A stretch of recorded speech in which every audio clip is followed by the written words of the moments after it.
What's up, y'all? This is Hailstorm adding my 2 cents to the miracle effect. And what is the miracle effect? Basically, the miracle effect is a belief that if we share our own perspectives and we share our own stories, we can change the way that the world sees us as Black folks.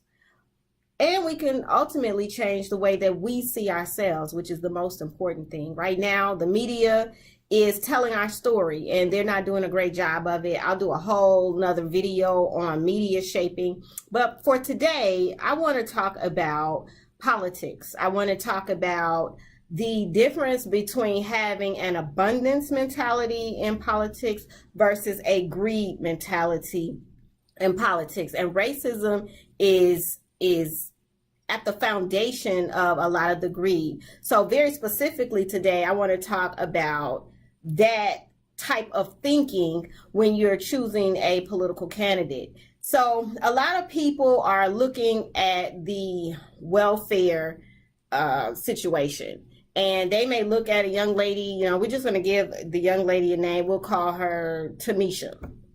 And Ronald Reagan did an excellent job of painting this picture of the Black woman as the welfare queen. And we already know now that there are a lot more white women on welfare than Blacks, and that's really irrelevant at this point. So for now, let's look at Tamisha, because for some reason, or Tamisha or Lakeisha is the one that everybody's getting upset about.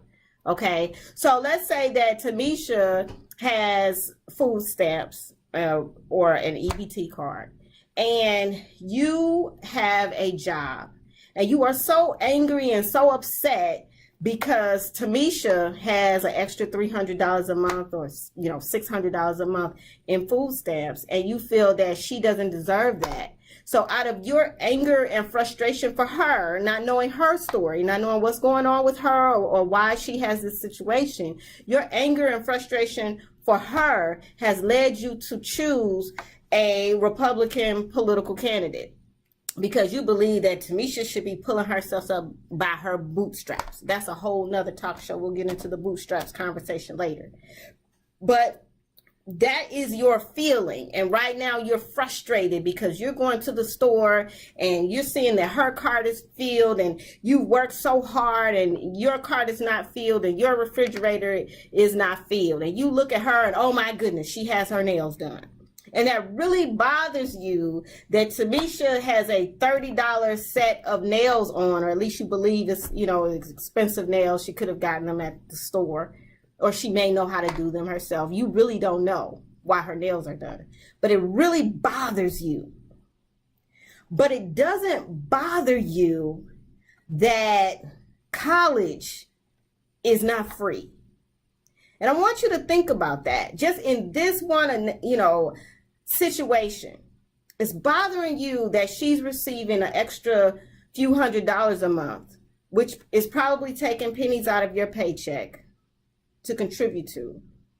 But it doesn't bother you that corporations' training responsibilities have been offset by us having to pay for our own education.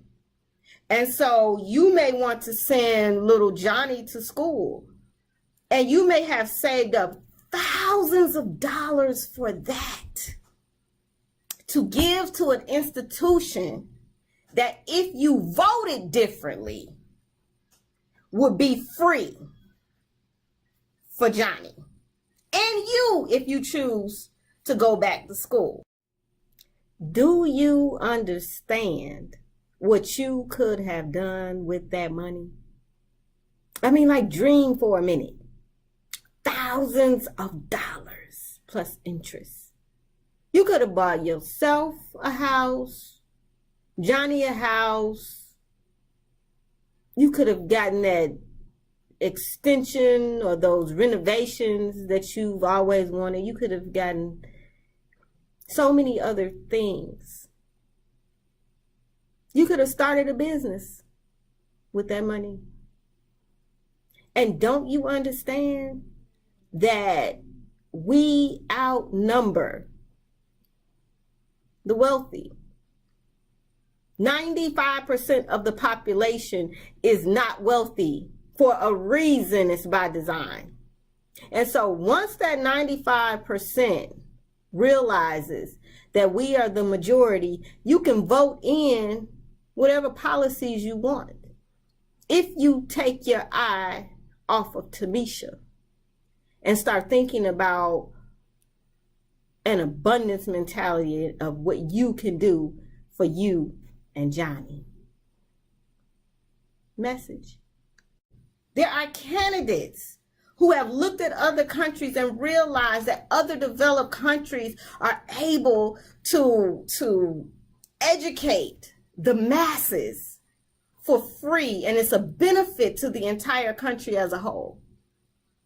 While we are thousands and thousands of dollars in debt, trying to pay for our kids' education, trying to pay for our own education, student loans, paying back loans for 20, 30 years, people are $50 and $60 and $80,000 in debt.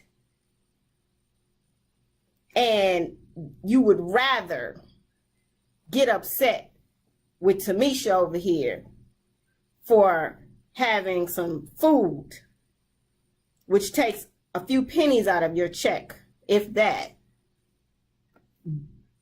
But you are going to put away thousands of dollars just to give to the institution on the front end and possibly on the back end if you have to be retrained. So what I want you to think about is, if you let go of the greed mentality, worried about somebody else getting a little extra help, and you embrace an abundance mentality where we all can better ourselves and earn a decent income and be highly educated. If you let go of the greed mentality and embrace the abundance mentality and start looking at candidates who are embracing that as well, which gives everybody an opportunity to make America a better place, you let go of that and just imagine what can happen for you.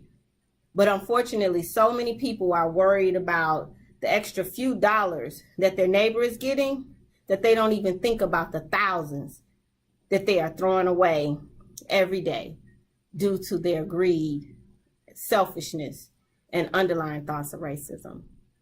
But those are my thoughts. I'd love to know what you think. I'd love for you to, just think about it. Pray for wisdom. You don't have to take my word for it. This is just something that's been on my heart. There are a lot of candidates who are looking in that direction. And I'm hoping that we start thinking about the possibilities of not worrying if this group got over. Instead of worrying about a couple things, we start embracing the possibility of having more by removing the barriers. Those are my thoughts. Thanks for listening. This is Hailstorm. Peace. Hailstorm here.